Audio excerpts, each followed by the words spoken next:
You point out a person to me that doesn't want more overhead garage door knowledge, and I'll point out to you an idiot. That's right.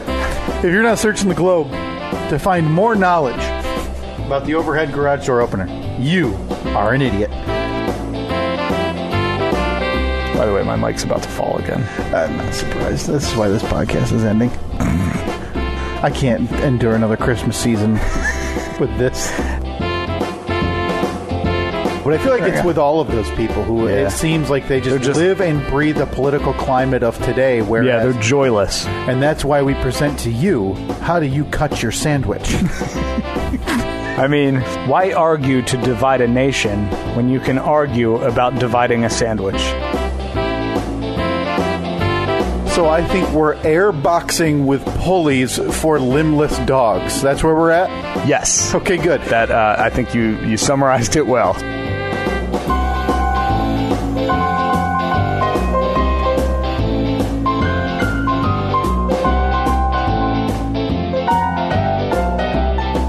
Boy, that sandwich talk in there, it's got me excited. Yeah, another little blast from the past there.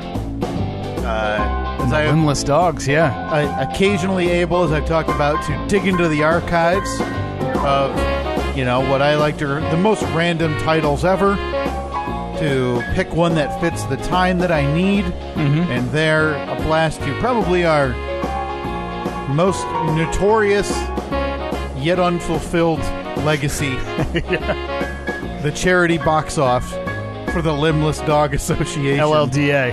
LLDA. Yeah, that was Limbless Dogs Association. 2 words, apparently. 2 L's. 2 words. LLDA. Yeah, always a treasure. One day it will happen. We will play this game of, Steve, you guessed the context of why I have an intro piece named Steve, Oh God, No. Or why do you think there's one of Steve, Ow Now, Brown Cow? Ow Now, Brown Cow. Steve, oh boy. Steve gonna rename to Making Babies Cry. We're apparently gonna rename the show. Oh, okay. All right, sounds good. Dude, we need to talk about what we've been up to for the last 45 minutes. Listen, I thought we were ahead of the game today. I really did. I texted you a little bit earlier. I was like, hey, are you ready to go? You said, give me a few. I said, that's perfect. Got here a little before normal. That's like, this is going to be great. You've been here at this point over an hour. Hour and 15 minutes. Okay. And so we sat down. We were just about ready to start recording, just talking about a couple little things that we want to get to. And lo and behold, out of nowhere, I mean, who could have seen this coming? Yeah. My microphone mount failed me. So instead of just doing the normal, I'll just tighten the bolt down and struggle through this episode and don't talk too hard into the microphone because it might tip over. Yeah. And never move it. I mean, whatever you do, it does not matter anything else. Do not move it. I had enough. And it was time. It was time for a permanent solution. You were underneath the table looking for ideas. We talked about, honestly, just finding a stud in the wall to your right. Yeah. Hiring someone to stand here and hold a microphone in front of me. Which we tried. We tried to get interns. Apparently the college credit's a real hang-up. Tough on a Sunday morning, too. So I was looking under the table at how it's mounted on your side, wondering, maybe I just do the same thing. Just wouldn't work. So I went and I got some supplies. I came back here, and I Frankensteined this mount together, which you can see if you follow us on Facebook, Twitter, Instagram, all at Steve and Kyle. Yeah, it's posted everywhere right now, so you can see this. Well, and this was post-struggle.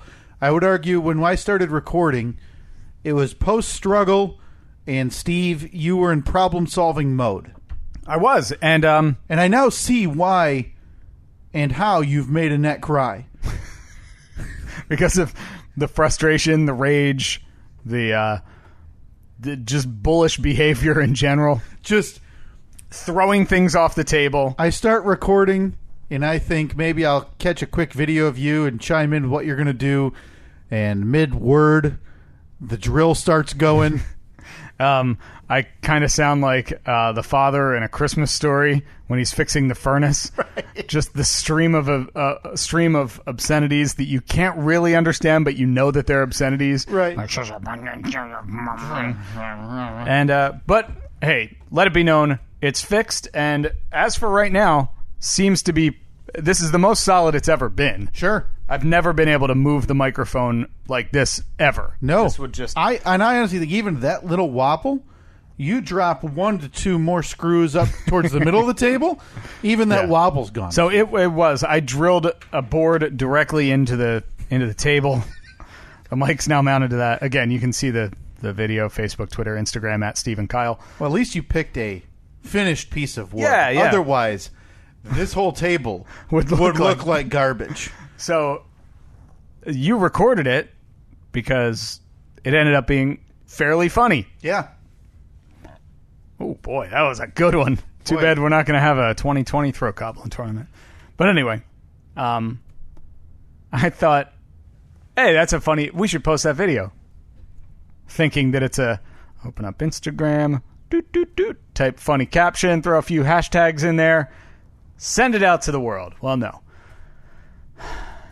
Instagram, you can't post a video longer than 60 seconds. Oh, you want to put it on Twitter? Can't post a video longer than 45 seconds. Yep. Oh, you want to put it on Facebook? Can't post multiple videos from the same platform. It's 45 minutes it took us. First of all, you had to send me the video so I could chop it up into 2 parts or 3 parts and then send it back to you, which took entirely too long. Yep. Because it just wouldn't work. Like, we're in the information age, the computer age, the wireless age, where I can just be like, oh, check out this picture. Boom, it's on your phone. Yeah. Like, they have phones now where you can set your phone on top of another phone. Yeah. And it'll charge the other one. It'll, like, share battery. We could touch tips of phones. Yeah. And we could share media for crying out loud. And yet here we are. I pull up a YouTube video of some, I don't know, Curtis King talking about how to do it, and you got mad. You said you need to turn him off right now. Oh, he was terrible. I didn't like that guy. So you had to load it into your computer. Yeah. Computer, kids. Those are the things that are on desks. Those are like your phone, but bigger. To chop it up, only to send it back to me. Because I could edit the video, but for whatever reason, couldn't post it. I don't know. So then I could post it. And it should be known that we're not working with old technology here. Like, your phone, pretty new. It's the newest Google whatever phone. My computer, it's a couple years old, but it's still like, it's updated on a regular basis. It's got all the stuff on it that a new computer has. Yeah. 45 minutes it took us to post it. What is your job, like you're at the side gig? What does that entail? It's a lot of video. Some social media stuff. Yeah. Well, I've been on vacation the last 10 days. I'm a little rusty, apparently. I got so mad. I said I was going to delete myself off the internet. That's how infuriating this whole thing was. Yeah. You know, we sit down a lot of times. We say, brisk 90, or hey, we got to be out by this time. And that time gets so eaten up. Like, if we had started, even if we had done our normal routine where we kind of... We'd be done. We'd be done. We'd be doing the Fast Five. Yeah, we would be wrapping up. When you walked in the door, instead of hanging out for a few minutes upstairs, petting the dogs, BSing with my wife, if you had walked in the door, we said, ready to go? Cool, let's go. Right down in the basement, sit down, plug in our computers. Okay, 3, 2, 1, go. Yep. We would be an hour and 25 minutes into this podcast. Yeah, and we would be, home stretch. Yet here we are with one incredibly unsatisfying 2-minute video. 9 minutes in. 9 minutes into an episode that at any second could get cut into thirds. Yeah. Because I am so upset with the way that just went. Oh, God, I hate it. But hey, no more mics falling, huh? It's true, yeah. I mean, this is going to improve the quality of this podcast tenfold.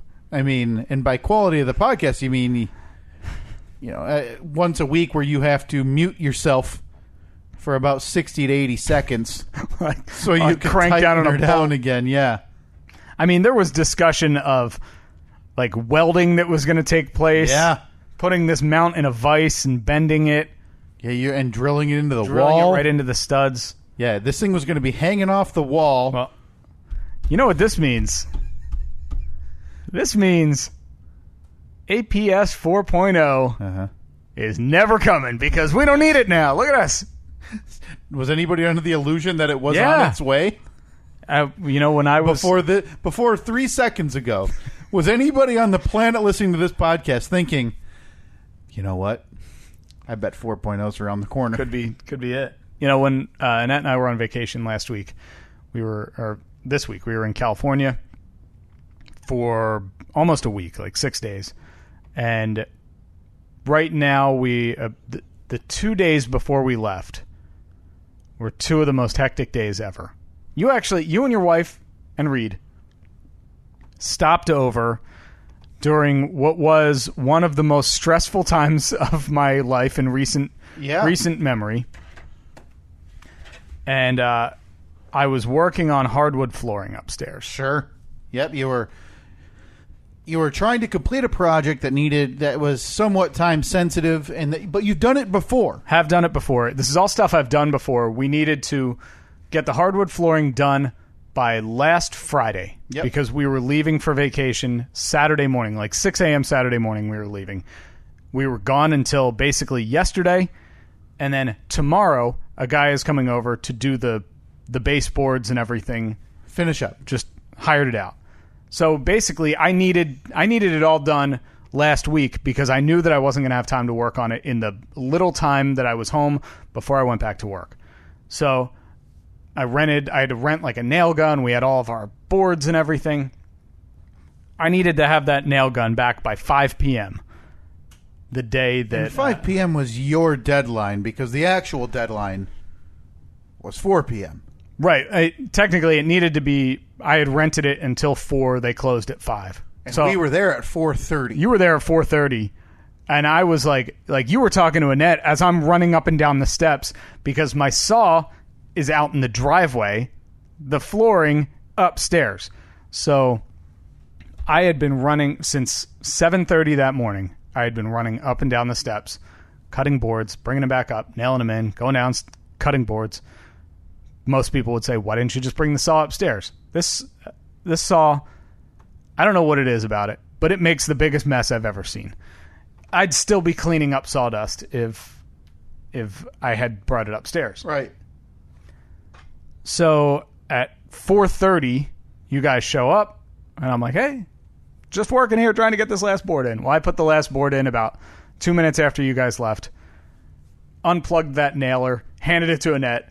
She ran it back to the store for me because I was basically unconscious at that point. I was so tired.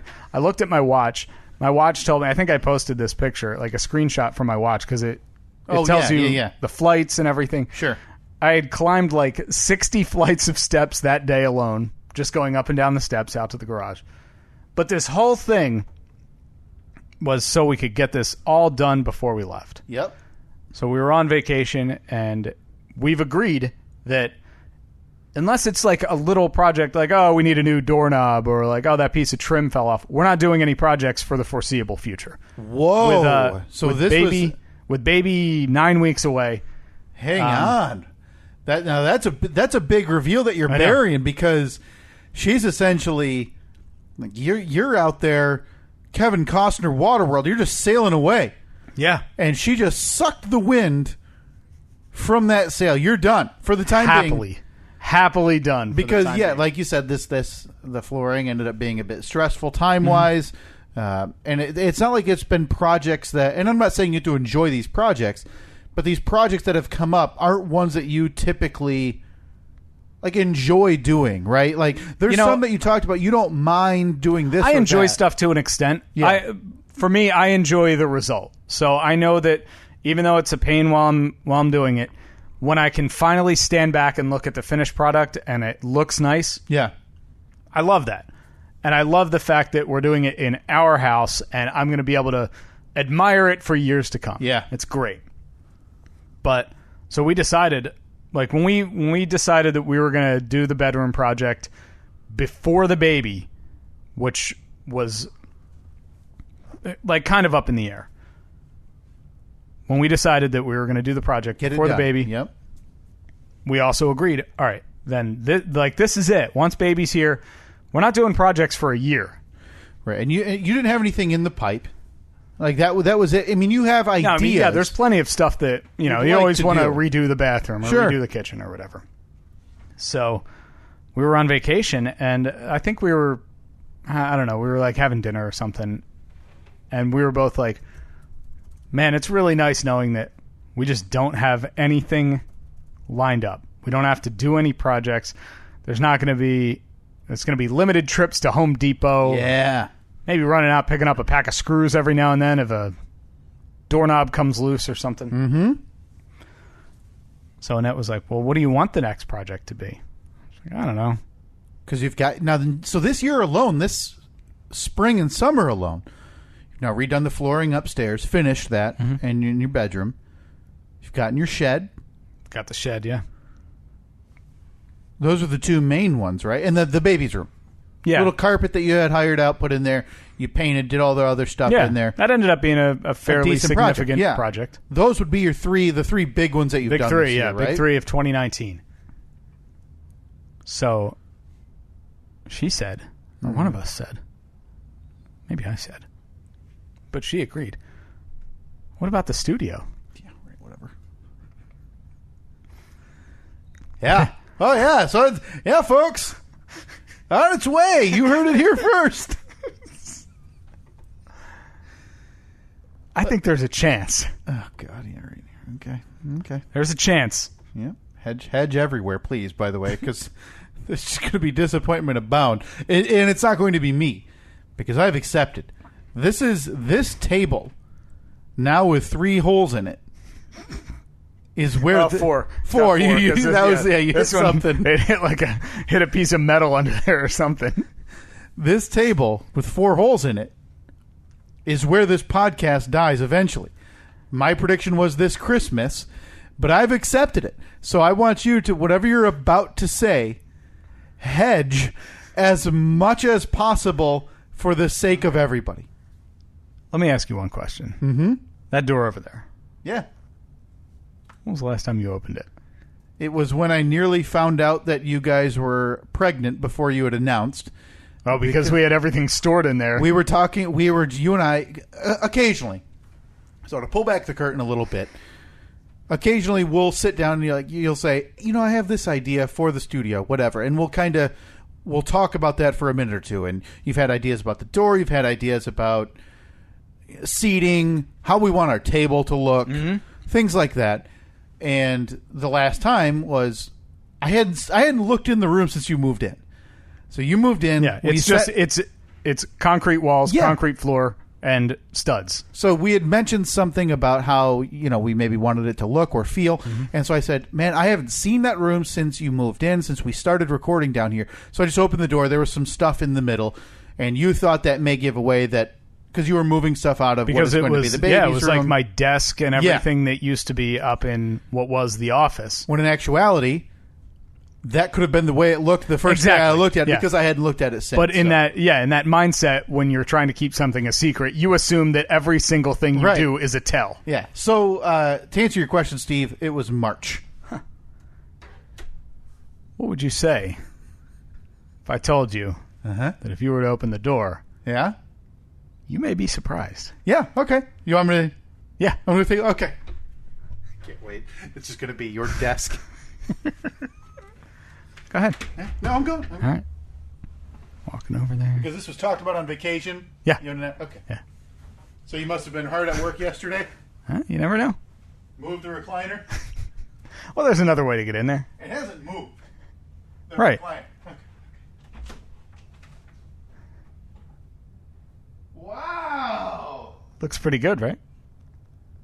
Yeah. Yeah, it's no different. What's that? Steve's desk? See the airplane mural? It's still on the wall.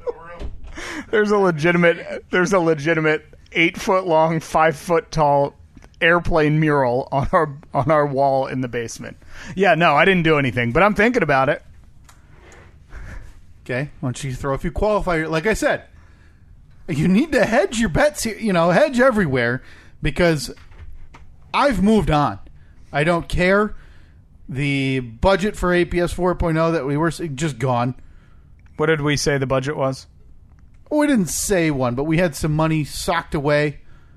Oh, that's right. And then we spent it on... That's going away tomorrow on maybe a new microphone, a third mic. And didn't we... But we had spent some other money that was in the hopper for something that appears as though it is never going to happen. The slush fund is gone.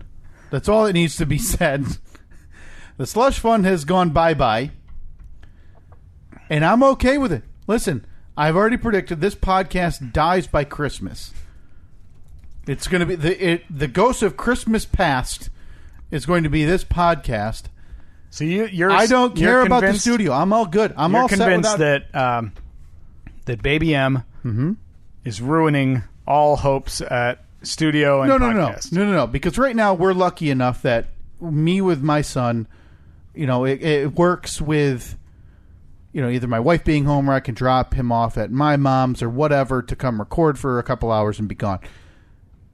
There's occasionally already some scheduling issues with you and I, whether it be, you're traveling for the weekend, you're not going to be home until later. We either have to do it Monday, like in the instance of last week, before you went on vacation, we had to record a Thursday. I haven't seen you in, 10 or 11 days to do this podcast. By the way, we're pretty much in the clear at this point. All travel. Is it done? All work travel. Well, I have one this week, but I'm back Saturday. Right. But I think by the time the holidays roll around, me with my son, mixed with my wife's work, which she, 1.5 weekends a month, mixed with you and your daughter, mixed with family events, mixed with, if any travel or anything comes about, I just think... You're calling it. I think it's it. Well, it's... Maybe we can make that the poll, because that's just my thing. I'm not trying to be negative. No, I just think... You're just naturally negative. Obviously.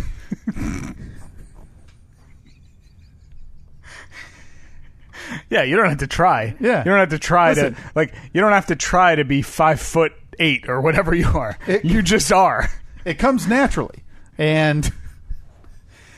But it also gives me the there's no real comeuppance here, though, because if we continue the podcast through after the holidays, it's like, oh, okay, whatever. Same as, nobody notices. But if it stops and, this thing dies like I predict, I don't really get an, aha, I told you so. But you do. Well, it's just me on my personal social media. Or your personal podcast now. Let's see. Hold on. Where's our breaking news sounder? Because Kyle has decided, the little baby bird has decided to leave the nest. You're flapping your wings and that's right, trying to fly on your own. I'm sorry. No, proceed. As I opened the new side podcast with, I was finally able to shed the dead weight of Steve. This is the new podcast called Sports Tate with Kyle, which I already hate it. I hate it. I'm flattered that you've used my great suggestion and turned it into a bigger idea, and you've made it into your own personal podcast. Sports Tate, of course, was my idea. We were trying to come up with call-in phone numbers for a sports-themed podcast about hot takes. Yep. So I said 1-800-SPORTS-T8 because that's like take. No, but that's Tate. So no K around. And it's also, like, I know it's kind of spur of the moment, so it's easy to look at revisionist history because this may shock you. We don't edit this.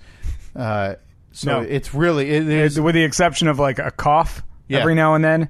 And there have only been a handful of times where something has been edited out. Yeah. I actually edited something out 2 weeks ago. Oh, really? Yeah. I had totally forgotten about it, but it was something that, if taken out of context, if the wrong person hears it... I'll have to ask you. There could be trouble. I'll have to ask you now off air. Yeah. But that's incredibly rare. It just doesn't happen. But 1-800-HOT-TAKE, Sports Tate. Is 7 letters. It works, and yet sports SPORT SPRT. Oh, no, it's 8. Yeah. So yeah, it was and I had a bunch of ideas, and again, the title very well may change. No, I think that you're locked in. That is. I was thinking about the Achilles heel. Oh, that's a good one. I know. No, but I think that it has the podcast has to be Sports Tate, but the Achilles heel can be your segment. Like that could be your actual hot take segment. Is the Achilles heel? Boy, because I've already got a few segments. So yeah, like you said, I don't know why, and I do know why. I know why this came to fruition. Is at my job, I'm traveling a decent amount through the day, and I like sports radio. Mm-hmm. And by I like sports radio, I mean I really like one sports radio show, and I'll dabble in a few others that I usually don't enjoy. Mr. Lebitard? Dan Lebitard, and with the Dan Lebitard show with Stu Gatz, I absolutely adore it. It truly reminds me of this show. And it's not X's and O's. It's not. And it will never be X's and O's. It's issues, it's stories. Yeah. It's kind of like 30 for 30, where they're talking about the story behind something. Yeah, it's tremendous radio that if you stick with it, I truly think everybody would love. But you go from that. By the way, if there's anything that you need to watch from that show, it's just Google Stu Gatz 30 for 30. 30 for 30. Yeah. And there are a couple clips associated with it, which are some of the funniest clips I've ever seen. And it's beautiful. Pelican Sports going at it as hard as they can. And so I listened to that throughout the day. But on ESPN Radio specifically, it's really surrounded. That show is surrounded because in the morning it's X's and O's with Mike Golick and Trey Wingo, former NFL player and host of NFL Live, and so they delve into sports. Let me just move my mic back a little bit so I can relax. Yeah, that's pretty nice. And after the show, it's a whole new perspective. Is the Stephen A. Smith show.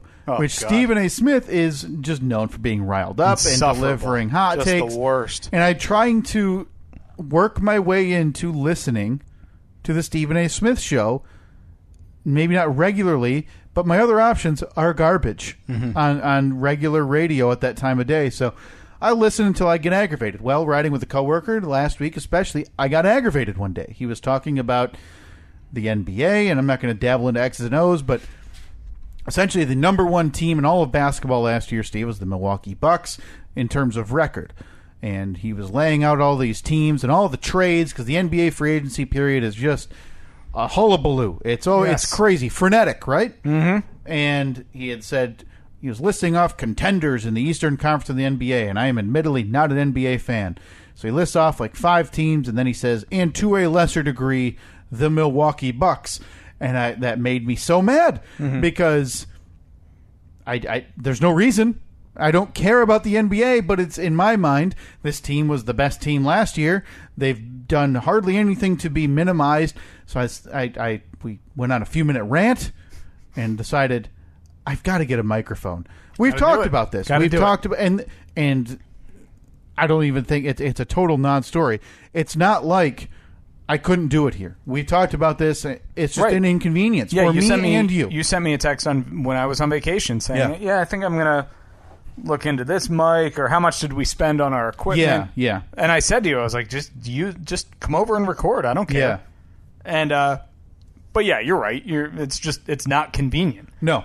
If you don't have to drive, even though we only live 5 minutes apart, if you don't have to do it, it's that much easier. And it's inconveniencing you, and if you have something, it's not, but it's inconvenient, but whatever. So I picked up a cheap little microphone, and then promptly spent the next 3 days worrying about the quality of that microphone, and it's fine. And it's just the way I am about it. So yeah, I was able to get down, had a few general things I wanted to talk about, and sat down, and so now here, our APS, we can both agree, our APS 2.0.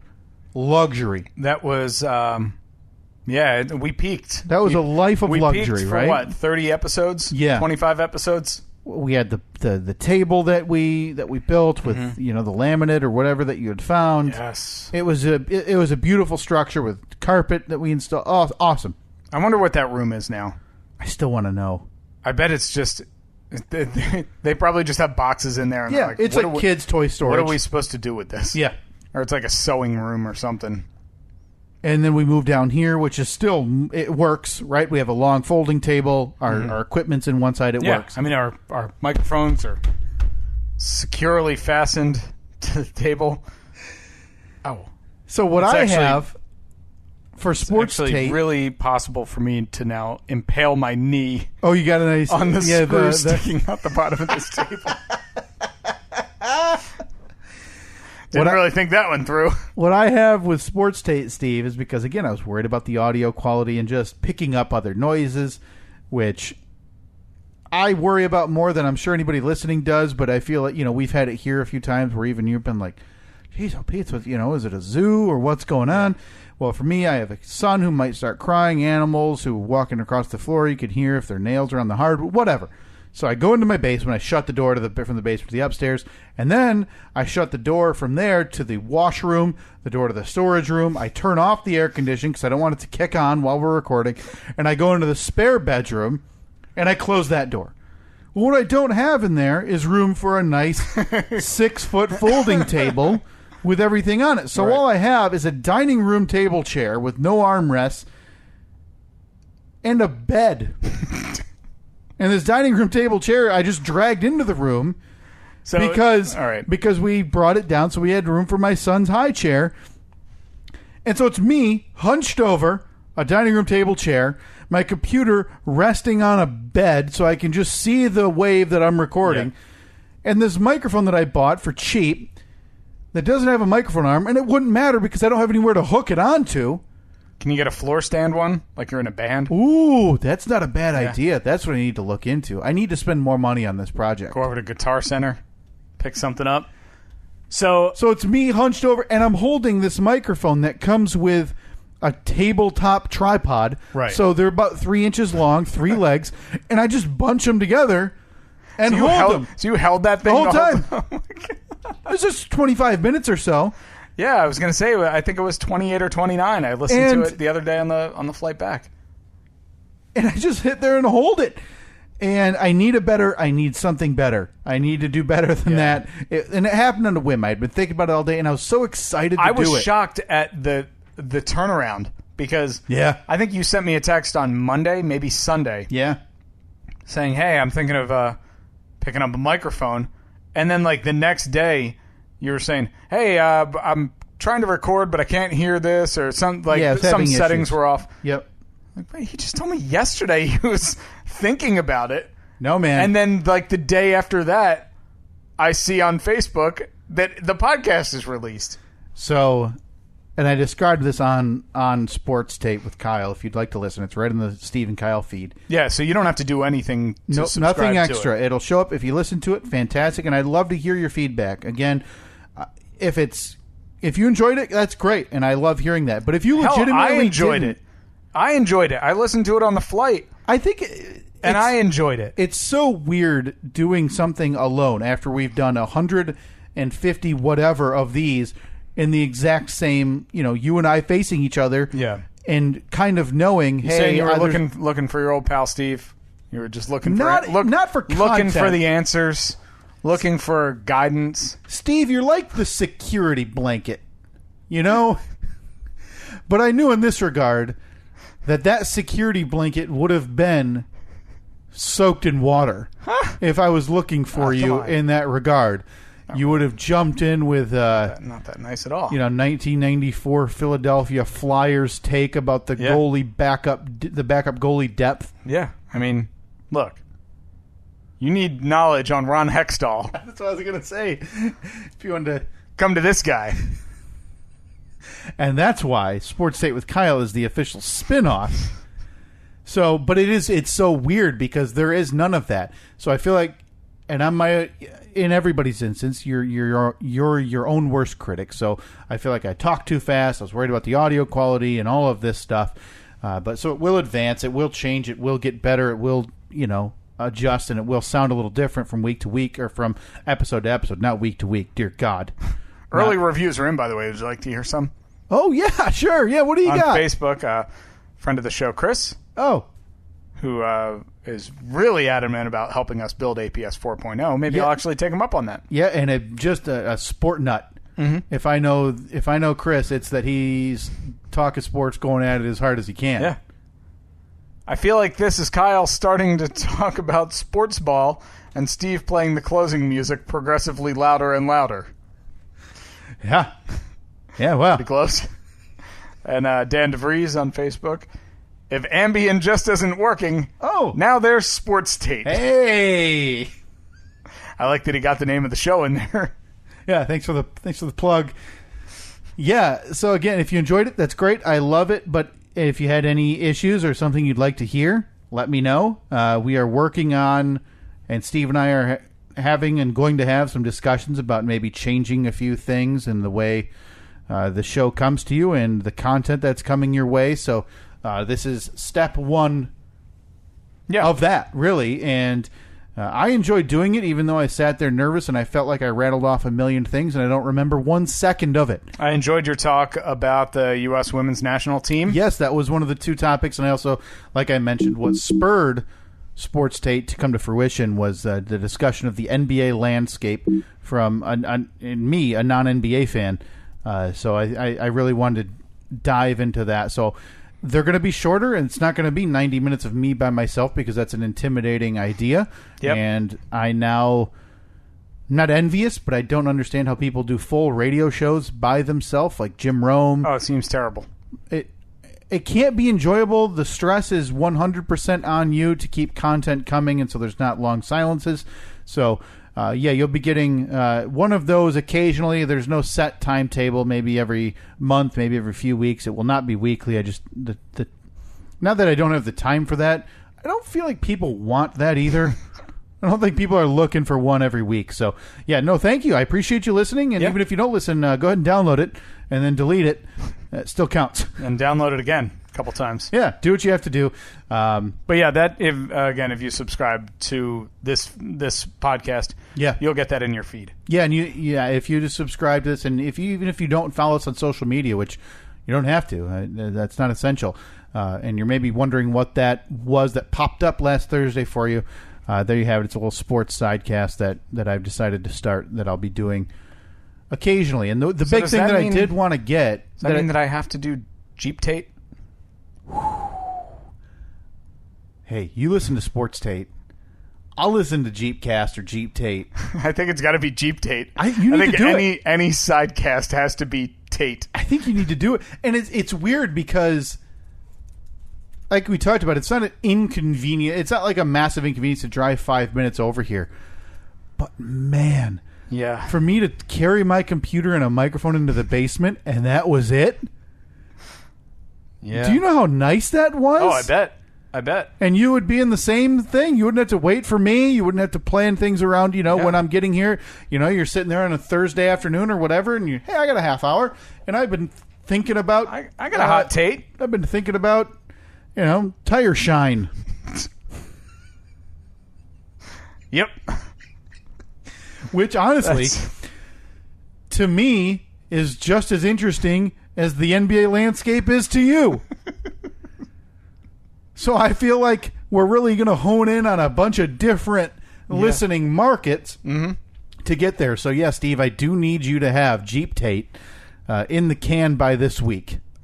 You need to find I'm not opposed to doing Jeep Tate. Yeah. I have zero interest in doing a podcast by myself. Like, it is intimidating. Not even for the intimidating factor. I just don't want to. Right. I don't want to sit here and talk to no one. But it's your thoughts, man. You're finally able to get your thoughts out into the ether. No. Your unfiltered Jeep Tates. You don't have to worry about getting through... the vocal blocking that is me sitting across from you. Yeah. I would legitimately sit across from you for a side podcast of your choosing. If it wasn't about Jeeps, I don't know what I would do. Okay. Because I fully think... maybe a DIY cast? That's pretty much what this is anyway, though. We always talk about but I don't think that's a bad idea. But it would just be... we would have to be constantly doing DIY. Yeah. And like you just said, I just drew my line in the sand for projects ending. Yeah, I don't know. I'd like to see you just sit down and maybe give it a shot. Do you think that we're qualified to do a DIY podcast based on the video that we posted earlier of me drilling a piece of baseboard into this table? We're as good at a DIY podcast as I am at a sports podcast. Yeah. You arguably have similar to just as much expertise in doing DIY as I do, knowing what sports are. Right? Yeah, probably. Oh man. So yeah, it's the first, and I mentioned it's the official launch of Lispin, the Living in Style podcast network, yes. Steve. The long-rumored podcast network that we've been talking about, that we were shunned by the real estate friend of yours. Shunned. Yeah, he's doing his own thing.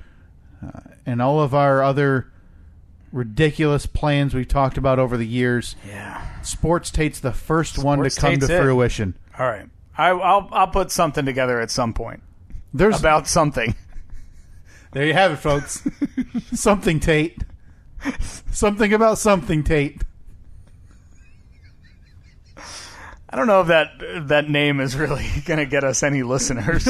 Hey, again, don't need to listen. Just click download and be sure it's on your device. Coming soon, folks. And then go ahead and delete it. Something about something Tate. And that is a reason to tune in. So I did want to get to something. What did we... You had a picture that you said you wanted to talk about. We've got... Listen, I can already promise you, we're not getting to everything we need to get to today. Maybe not the Fast Five. Apologies in advance, presumably, to our friend Dan Scheich, who I had messaged and said we're going to call. We'll do that next week. Ish. Maybe. Apologies, and we have a list of 2 minutes of awkward conversation. Somebody else has sent that in. I can already guarantee you, we're at... Oh, boy. We are not going to get to everything we needed to today. So when Annette and I were on vacation, we were in California, spent a beautiful 6 days there. Yeah. San Francisco for a couple days. We drove through Yosemite, which was mind-blowing. Now, Yosemite is the one, or is it Yellowstone, or maybe both, that has the... They've done documentaries on it about... the giant super volcanoes. I think that's Yellowstone. That is Yellowstone, yeah. Okay. And scientists are, no, we should be fine. But if it were to explode, we are like half gone. of the Earth is going to break off. Okay, good. We drove through Yosemite, which when you're looking at a map, obviously San Francisco all the way on the west coast. Sure. And we were going to Lake Tahoe, which is right on the Nevada-California border. Yeah. So if you go a little bit out of the way, it's Yosemite's somewhat in the middle. It was a couple-hour drive to get there. And we got there, and we were just instantly regretting the fact that we weren't staying there for like 3 days. Right. It's just beautiful. El Capitan and Half Dome, like these massive rock formations that are just like, I've never felt more insignificant in my entire life. Okay. Like you just feel so tiny because these like creations of God are just massive. That's a national park, right? It is, Yosemite. yeah. So was it all cleaned up, with all the feces and porta potties removed from the government shutdown earlier this year? Yeah, it was pretty good. It was looking pretty nice. So then we left Yosemite, continued on to Lake Tahoe, where we spent like 4 days just relaxing, and it was... God, you've never sounded more white privilege than right now. Oh, well, I work for what I do, so shut up. I just spend my week in Tahoe with a quick jaunt down to the coast. No big deal. I want to go back to... like Lake Tahoe seems like one of those awesome places, no matter what time of year it is. Because, like, it's beautiful. Yeah. I mean, it was sunny and 80 degrees every day we were there. Awesome, and then, it? like, once it's winter, it's just everything is skiing and snowboarding, and it just seems. I wouldn't want to live there because it's very touristy, but oh, sure, it was great. We loved it. We just relaxed, did nothing. For reference, the Stephen and Annette Christmas card photo is going to be Steve and Annette and a pregnant belly, overlooking Lake Tahoe and the scenic West Coast. Mm-hmm. my family Christmas photo is going to be you and me and our listeners in Van Wert. Katie photoshopped in. And Reed just kind of floating in the background. Just to really show the difference in families and how we lived this year, Steve. Well, I mean, I would say we're definitely at different phases of life.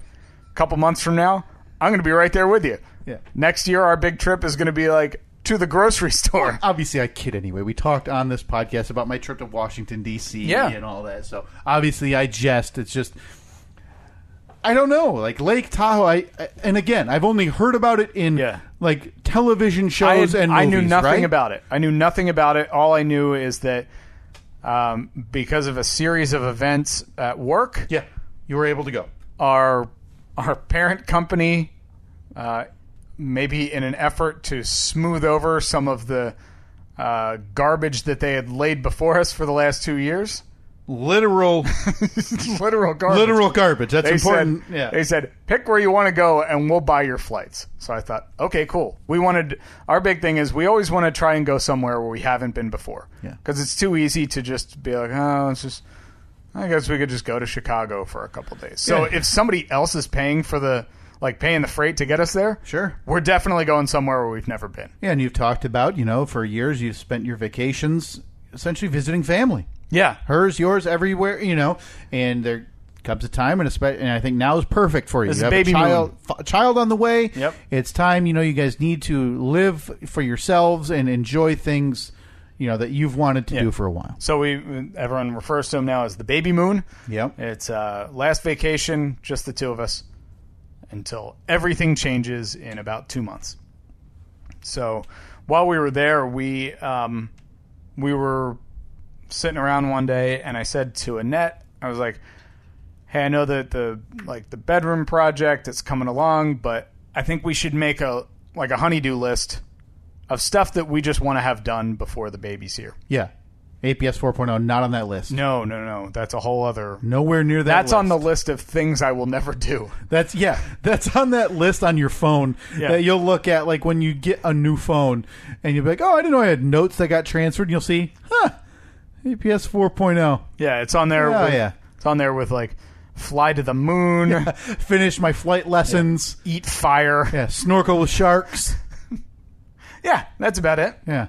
Date a Playboy model. This is actually a list from your teenage years. Right.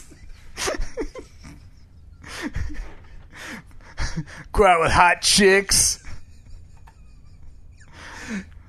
Not even going to say. All right, so on this list, it's a lot of little things. Touch a boob.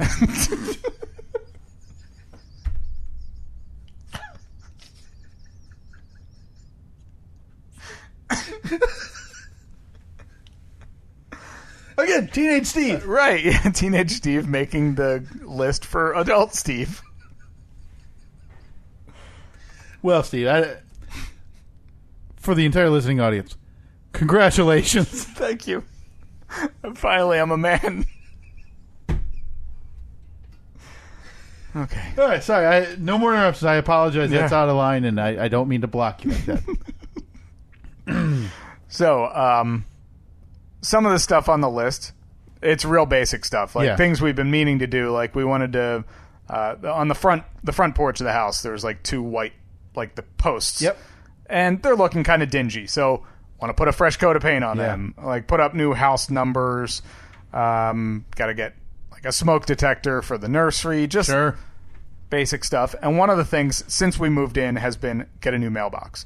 Because our mailbox was just this rickety old thing. Oh yeah! Every time I opened it, whenever it had rained recently, the mail was always just soaking wet. So not just the box, but you said the whole ensemble. Well, the post we're gonna keep. Post is fine. Okay. So yesterday we were out at the store. We're like, oh, let's pick up that mailbox. That's easy enough. So I went down the aisle. We looked at far too many mailboxes, and finally settled on the old classic black mailbox with a little red flag. Did you try to talk yourself into the oversized golf ball? No, but I'd be lying if I said I wasn't tempted Like, because you can go online and, like, upload a picture of your house, and then somebody will build a custom mailbox that matches your house. Wait a second. Yeah. What? Yeah. Yeah, you can do that. Because I'm already thinking we need a mailbox for the podcast studio that's never happening. That just looks like the studio. But it's just a square room. I like it. Yeah.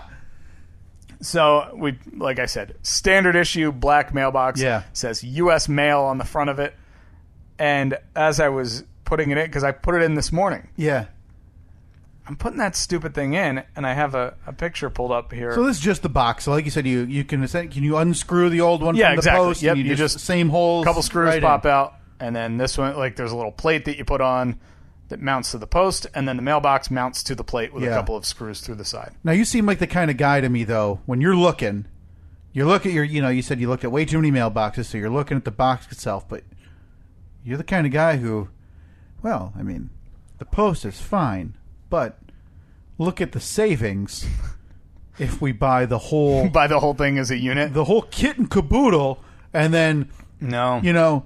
The post will go eventually, and I'll just have it down in the never to be studio, right, for when we need it. That didn't tempt you. You didn't look at the price difference and think maybe I should just buy the post. Didn't even look at ones with post. Smart. Okay, proud of you.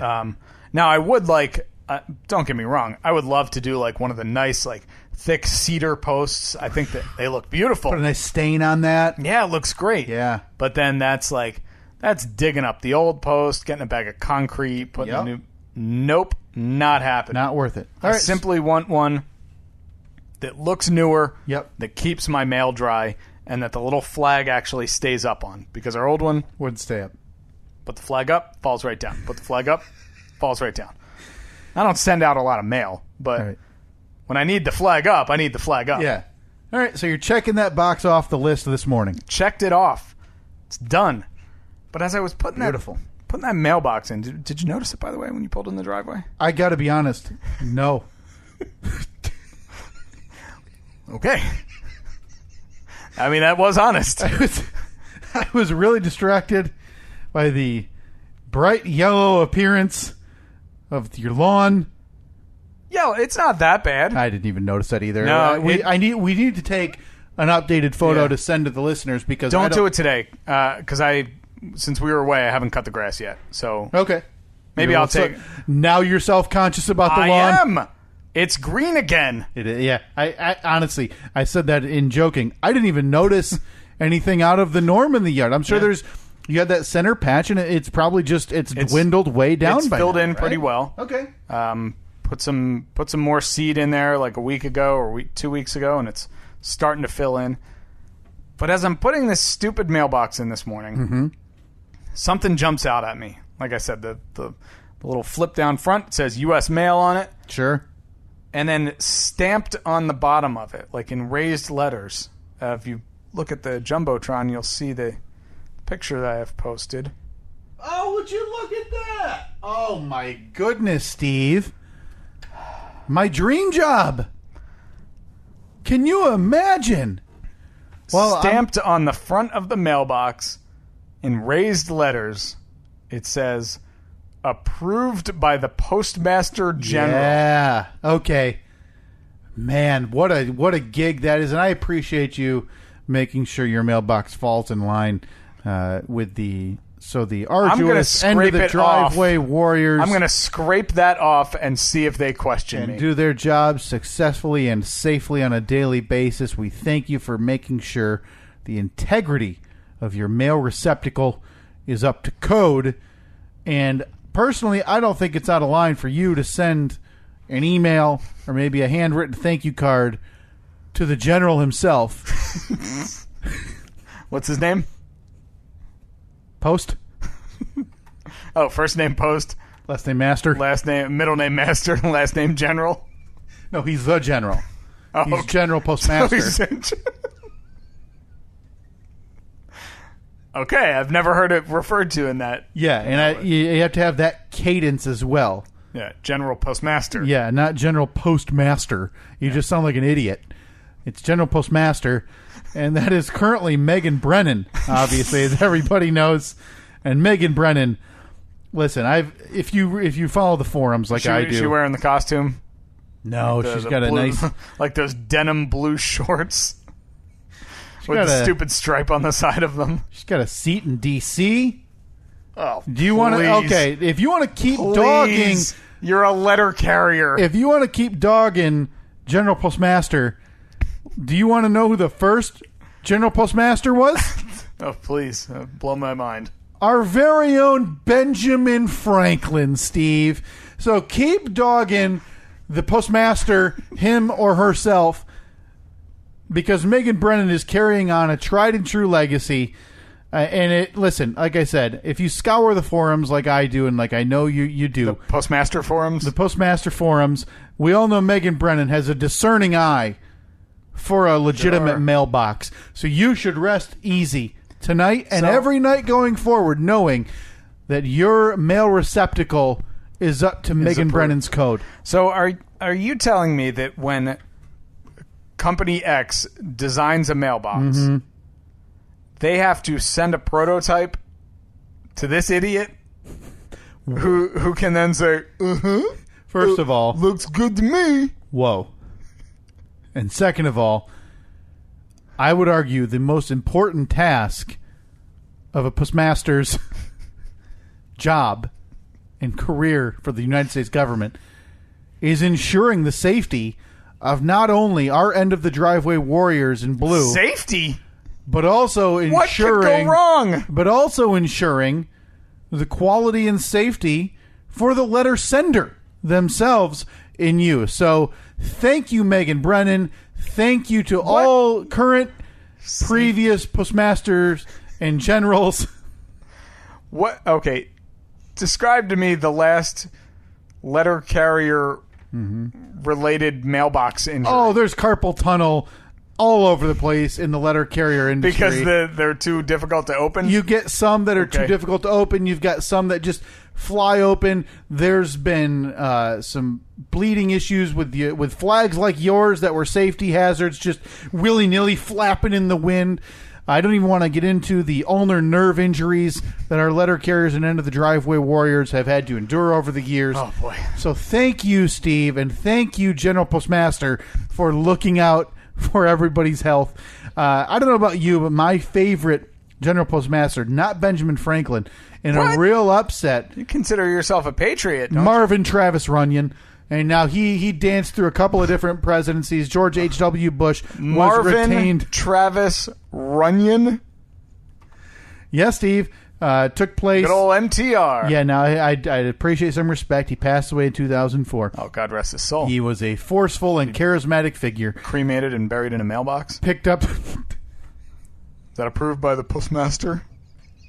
Imagine his family's got his remains in a urn that looks like a mailbox. Do you think they put the flag up on his birthday?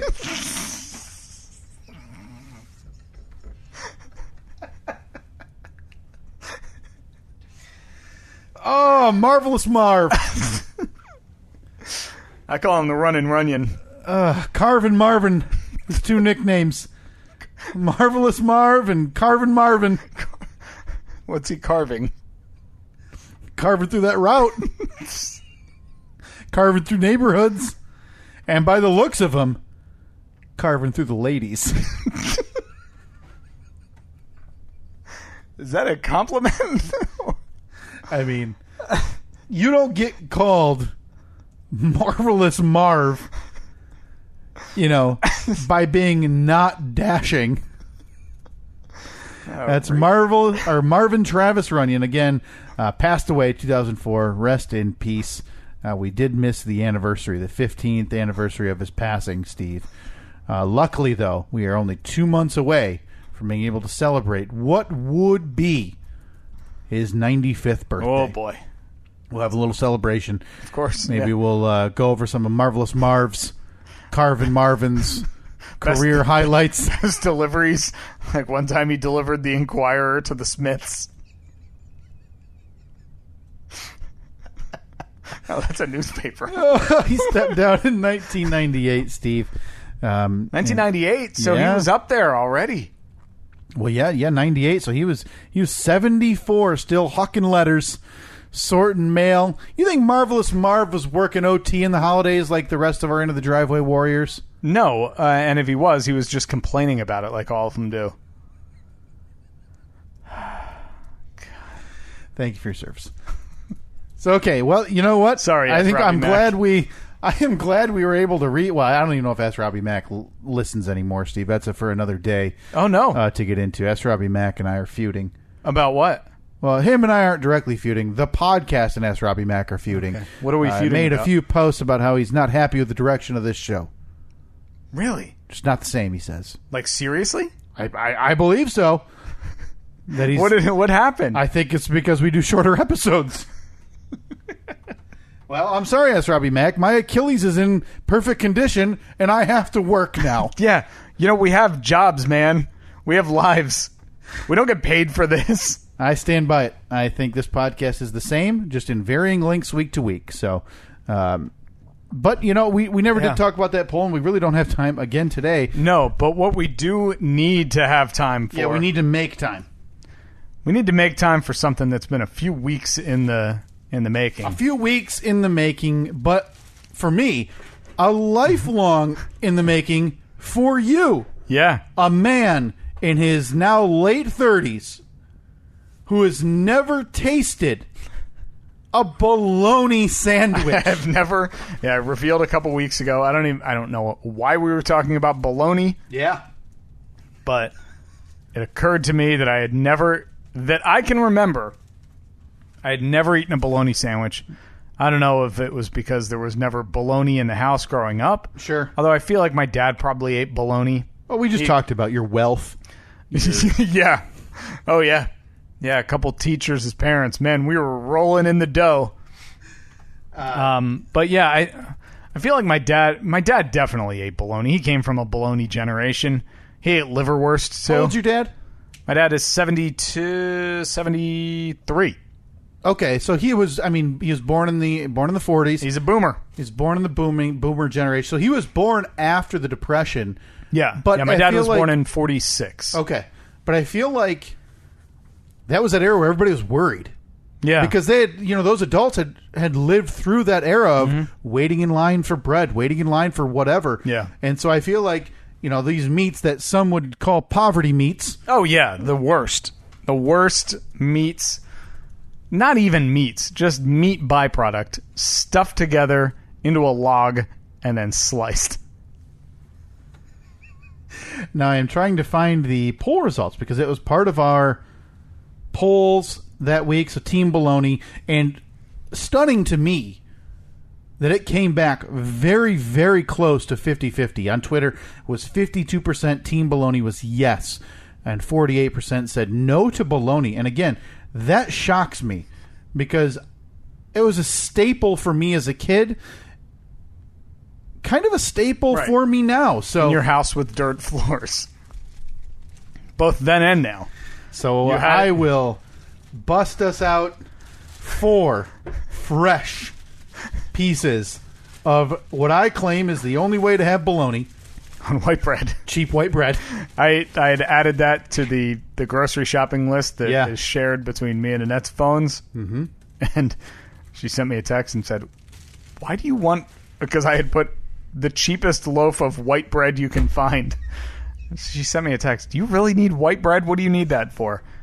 Bologna taste test on the podcast.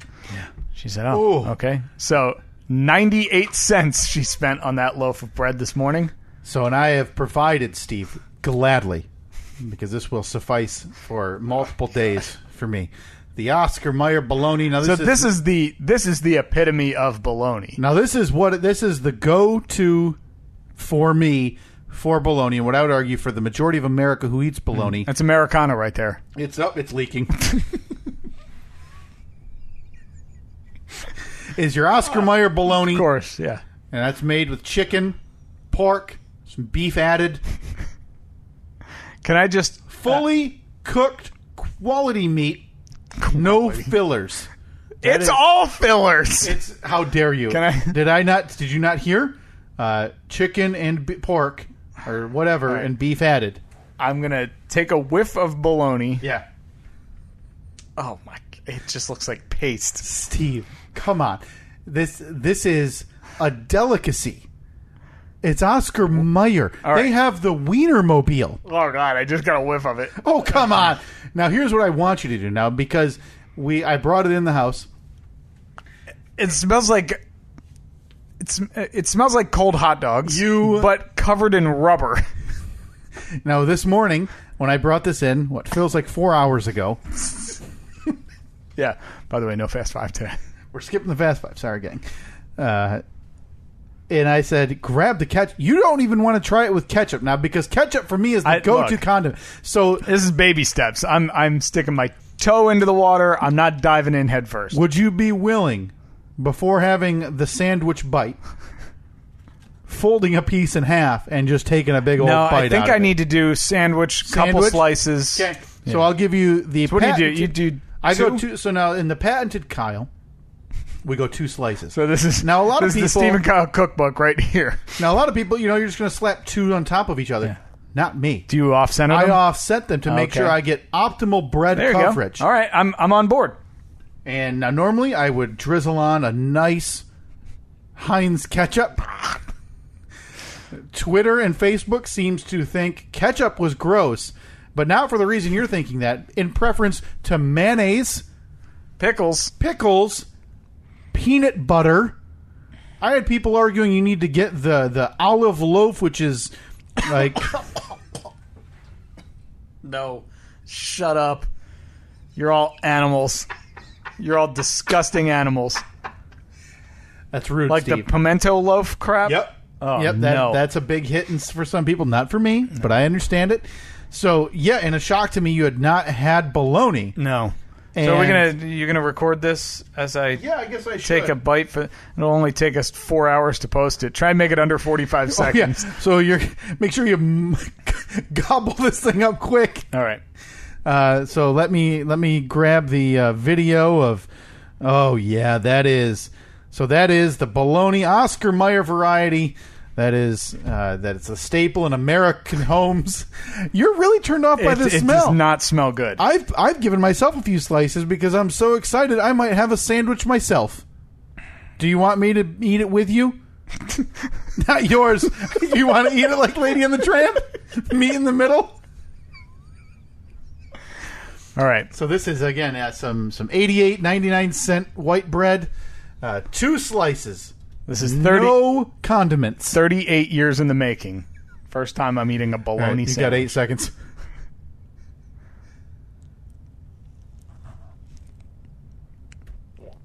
Oh,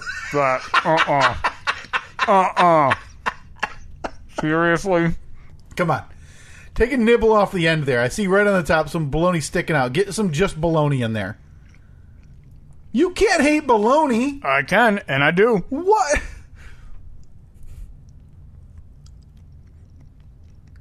Oh, the consistency is weird. The taste is awful. Oh, you hang on. I'm going to get Yeah, I'll tell you what. You just have this.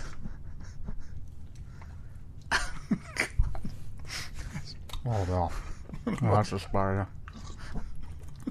Oh, just a full slice. Good. Good. Get in there. That's a good. Come on, Steve. Get in there.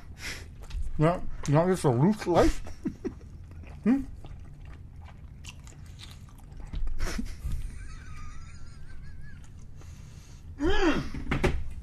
Oh, man. I can feel the dirt under my toes.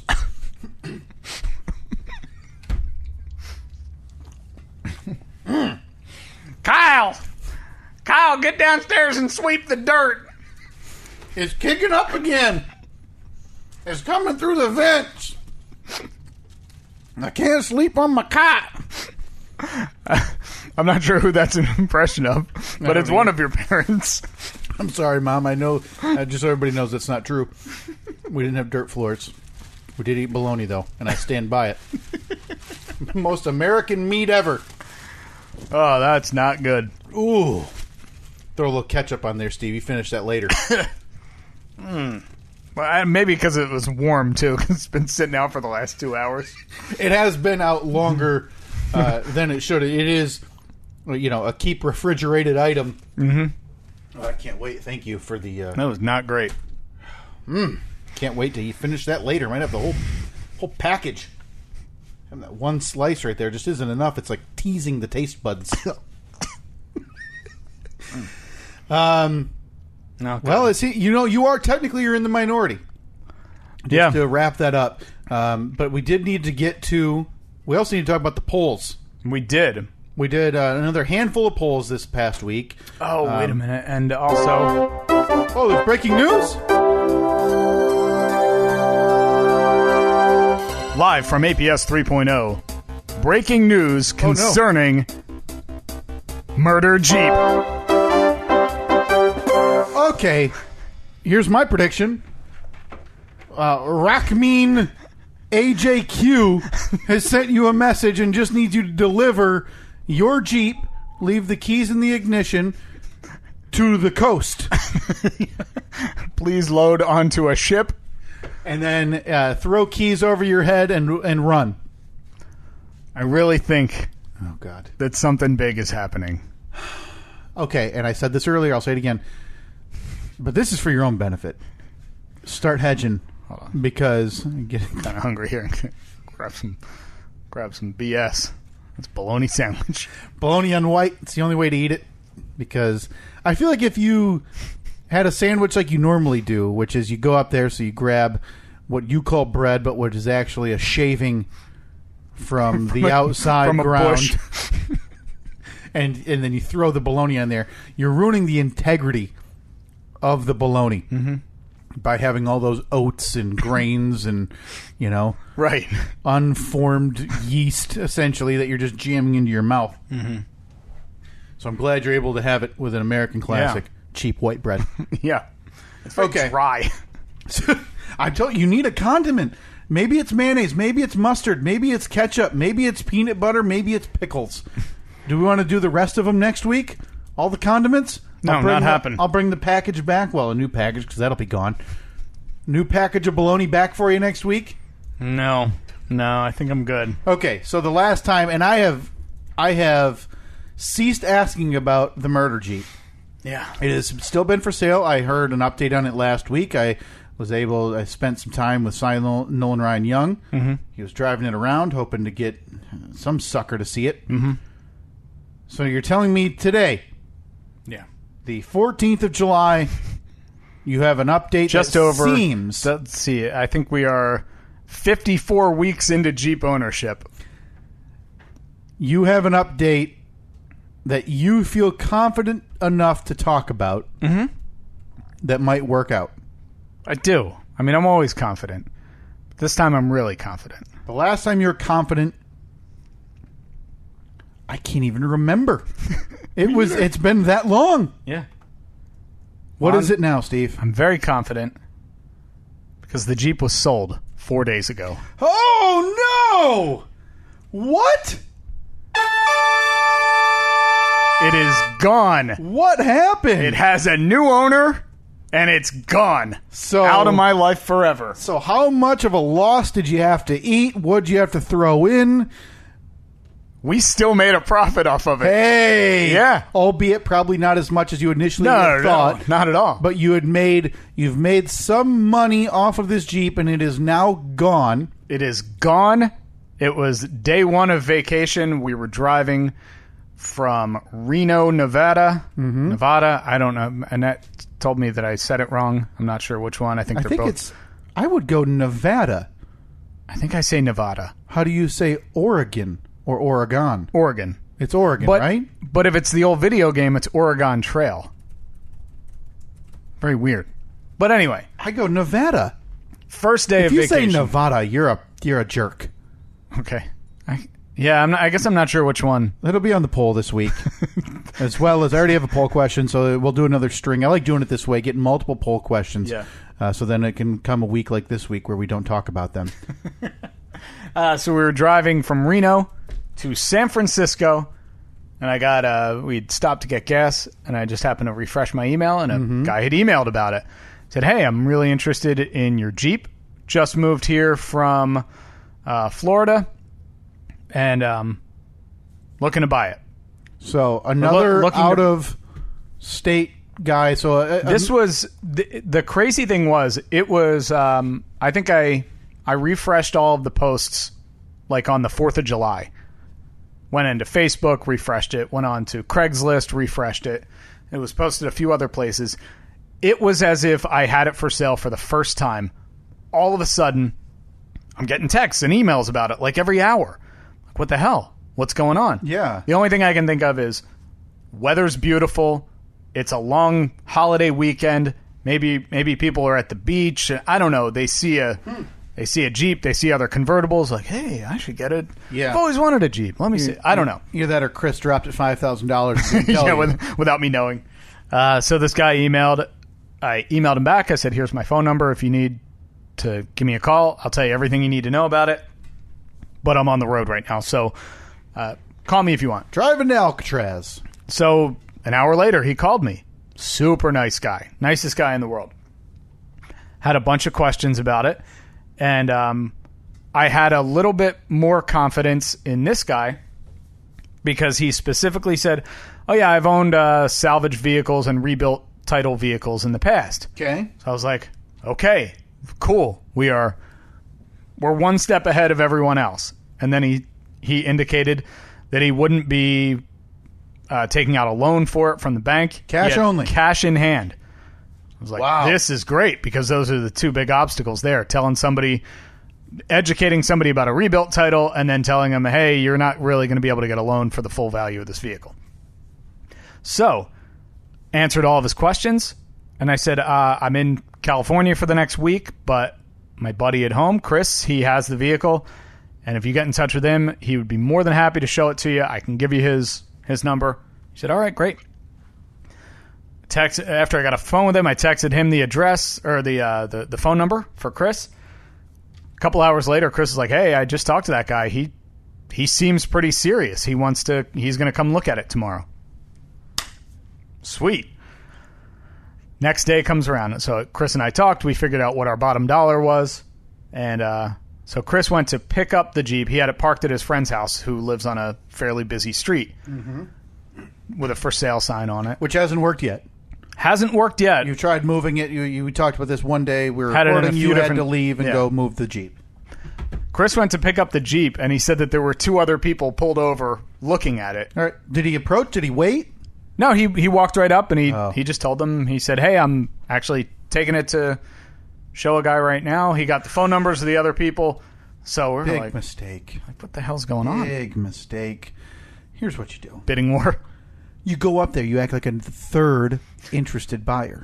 And you say, yeehaw, I'll pay $50,000 for this. And you start saying, man, this thing looks like it's worth, Wow, I keep doing this. This thing looks like it's worth $33,000 or whatever. Pick a number. That's like $4,000, $5,000 more than what you're asking for it. Mm-hmm. Say, this looks like a steal. And then, pull out his phone and act like he's about to message whoever what phone number's listed. And then he runs back to his car and acts like it's, he's about to buy this thing. Really put the pressure on these other two buffoons. All right. I see. I look. But hey, it's not thousands of dollars out of my pocket. It's all your guys' loss, so what do I care? Look, man, we got a fish on the line, and we're just hoping to hold on. Hoping that hook doesn't rip out of his mouth. Yeah. So Chris went and showed the guy the vehicle, and they had a handshake deal, like a verbal. That quick. This was on a Sunday. So the guy said, all right, I got to go to the bank in the morning. I can get you a deposit if you want, or I can just get you a cashier's check for the full amount that you're asking. So he didn't even try to negotiate. I think he asked Chris if there was any wiggle room on the price, which Chris replied, yeah, there is, but if we lower the price, then we're taking the tires. The wheels and tires that are on it, we're taking off. And he was like, oh, no, I want them. So he gave us the amount that we were asking and picked it up on Monday.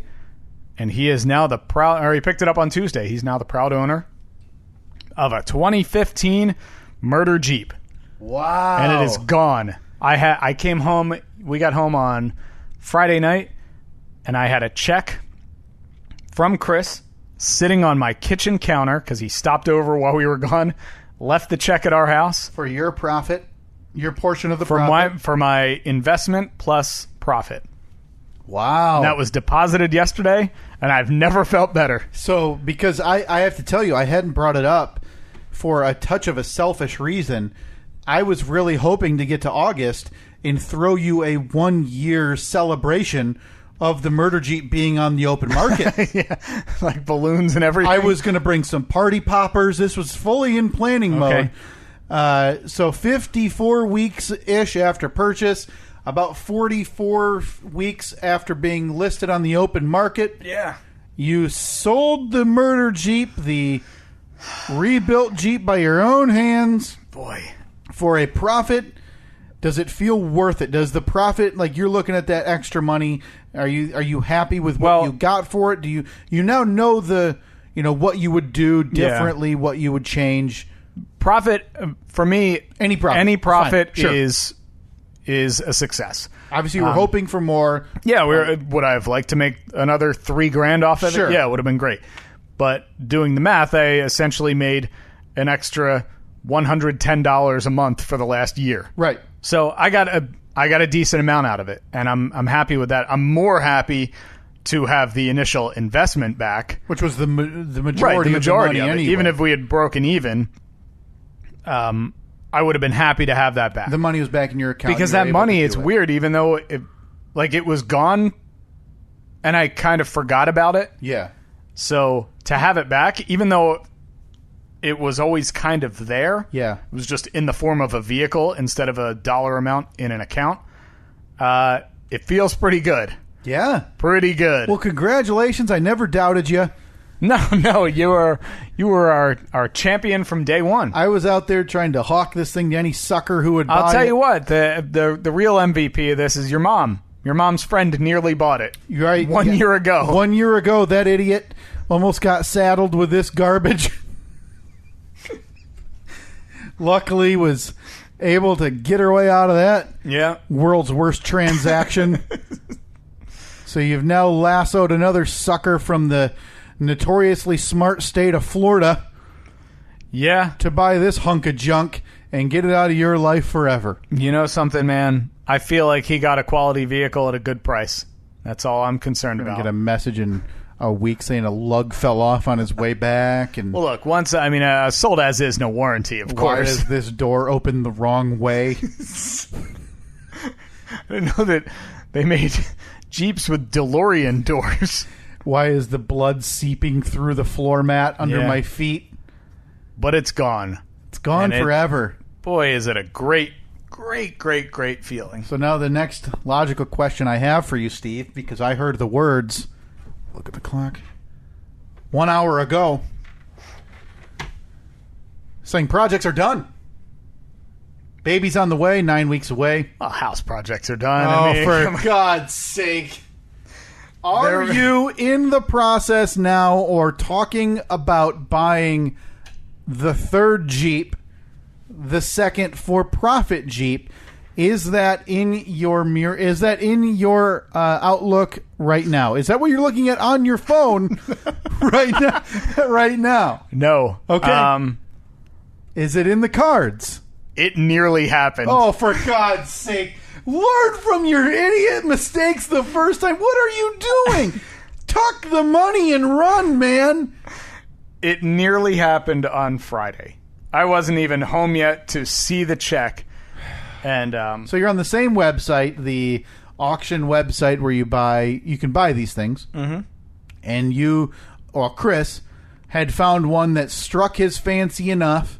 Yeah, it was not me. I was not looking.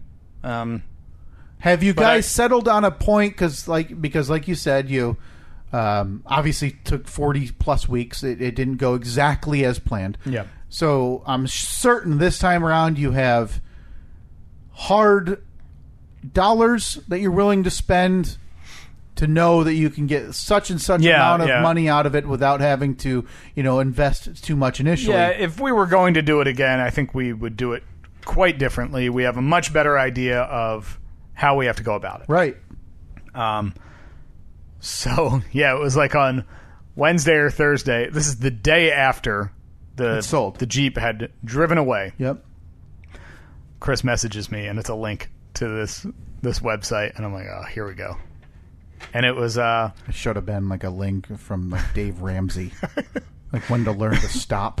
It was a link to like a side-by-side, like one of those Polaris Razors, like the side-by-side ATVs. Okay. And I was like, oh, that's really cool looking. He's like, because from this website, you can buy boats and cars, ATVs, quads. So he's already taken his profits plus some, and he's burning a hole in his pocket. Buying a garbage ATV that has no use where we live. No. So he's like, oh, I don't know. I think I might bid on this. And I was like, good luck, man. Enjoy it. Yeah. Let me know how it goes. Hey, if you need any help tinkering with it, happy to help. Yep. Turning wrenches, not money-wise, though. Yeah, right. And like an hour later, sent me a link to a bright orange Jeep 4-door. Already the resales just through the floor. I was like, you might as well slap like a KKK logo on it with the bright orange and then try to sell it. So I said to him, that's all you, man. That is... Even the bright orange one. Not interested. Pull it up for you right here. So it's so initially I look at it and I see primary damage, undercarriage. Okay. Document type, Michigan Certificate of Title. So not salvage. Not salvage. I looked at the location. It's about 45 minutes from here. Ionia. Yep. I was like, oh, well, that's cool. I mean, so I said to him, I was like, well, if you're thinking about bidding on it, it's only 45 minutes away. Go check it out first. He's like, yep, I'm going tomorrow. So he drove there the next day, crawled under this thing, took a bunch of pictures and video, sent him back to me. And from the picture, it looks fine. The bumper is obviously a little dented here. Yep. I have 2 bumpers in my attic right now that I could put on that. And then there was, like over here, the little step on the side that you step on to get into the vehicle. Mm-hmm. It's hard to tell in this picture, but it looks kind of weird. Like it's kind of... I see something by the door handle side, yeah. So we're looking at it. I'm like... Easy fixes? Yeah, this thing looks to be in good shape.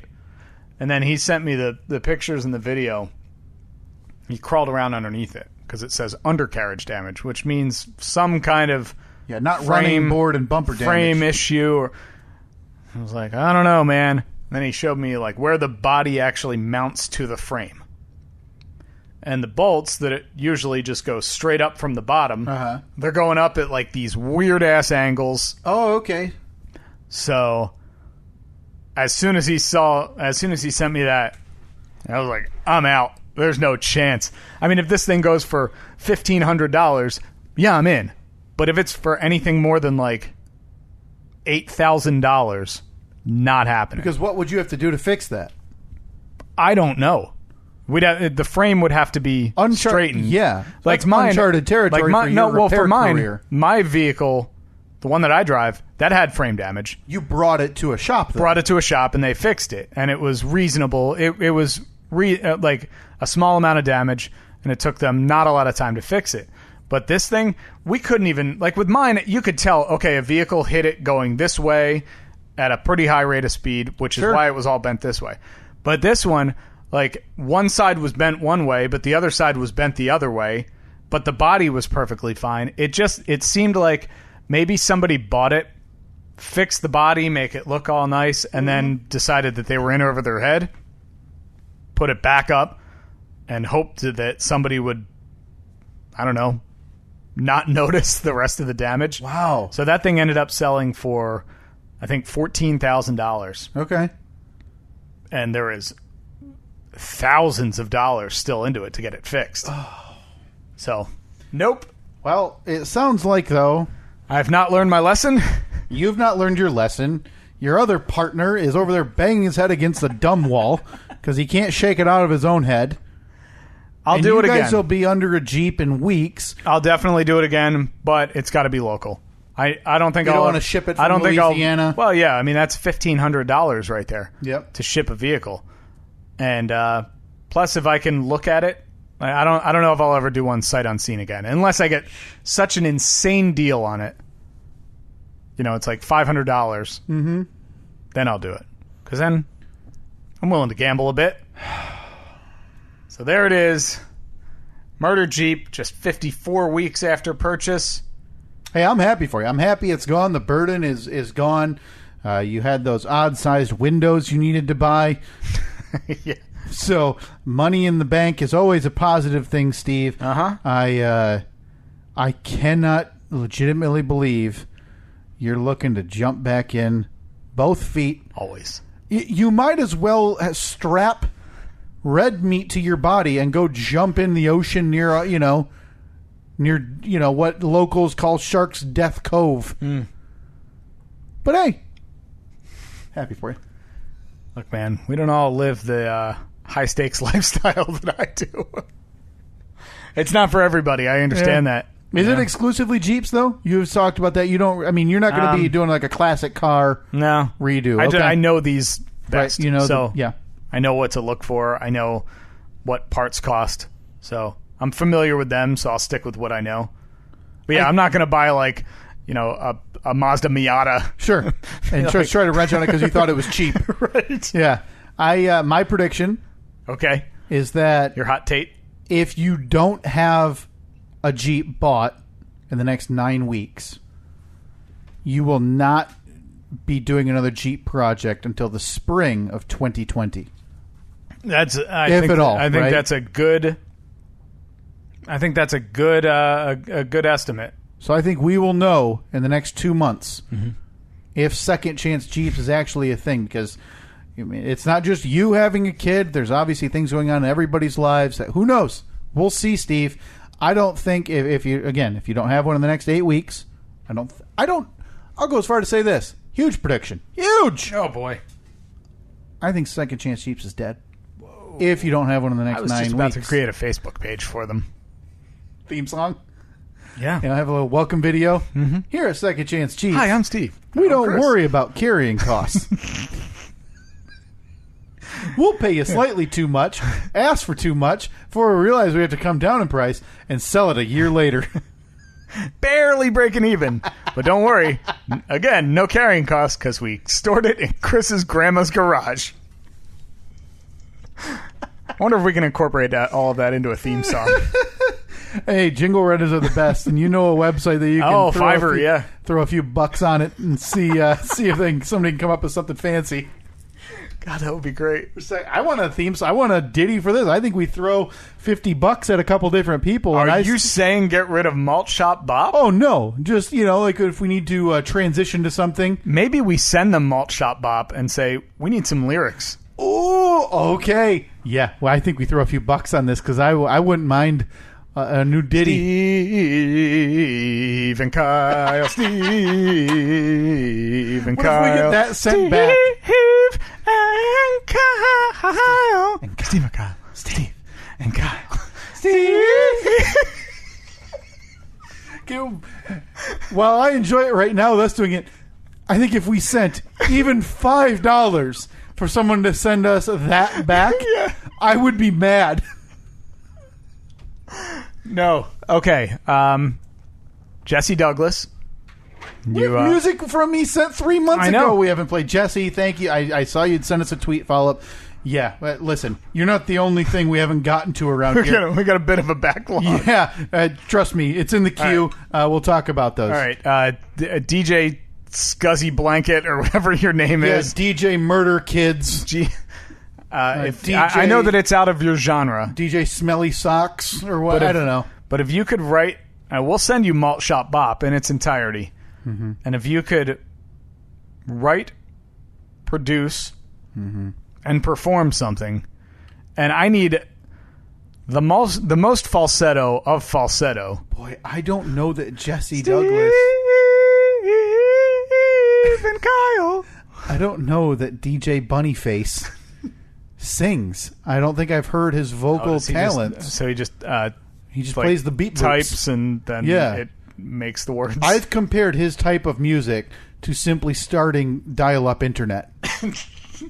Just play computer noises. So to say it's not my cup of tea is putting what I actually think about his music lightly. I think it's dog-ass. Oh, jeez.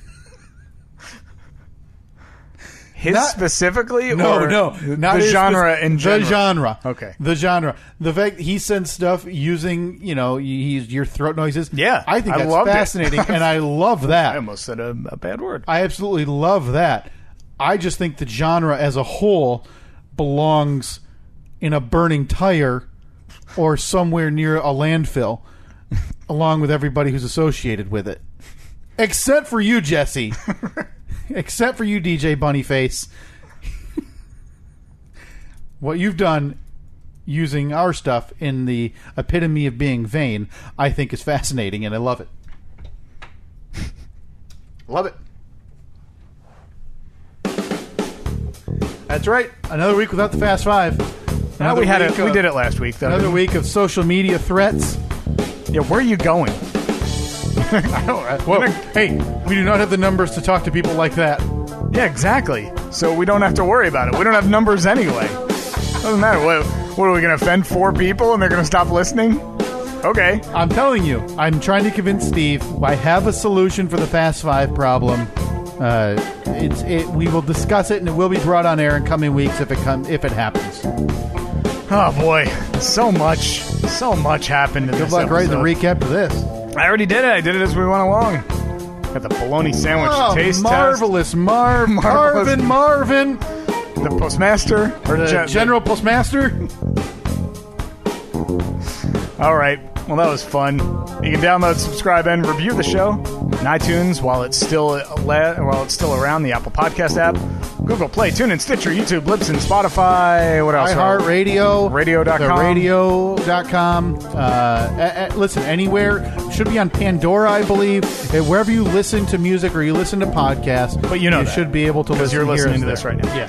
You can call or text your questions, your comments, and concerns 424-30-SK-POD. 424-307-5763. That number also for Sports Tate with Kyle. We actually got a good voicemail yesterday. Yeah. You should check. When are you going to be doing another Sports Tate? As of now, I think bi-weekly until I can convince you to do a podcast of your own or with me in a different fashion. I'm going to try to do it every other week or once a month. I think is comfortable. I don't want to oversaturate people with my hot takes. 424-30-SK-POD, 424-307-5763. Again, that number is for both the Steve and Kyle podcast and Sports Tate with Kyle. Yeah, rate my take. That's what I want. I need to send in everybody send in your takes. Your hashtag, though, is completely... You really dropped the ball. It's got to be R8MYT8. Rate my Tate. Again, not cumbersome at all. It flows right out. We'll list it off one more time so I can say, okay, yes, send it in. I'd like to hashtag rate my take. Hashtag R8MYT8. Smooth as butter. On all social media at Steve and Kyle. Talk to you next week.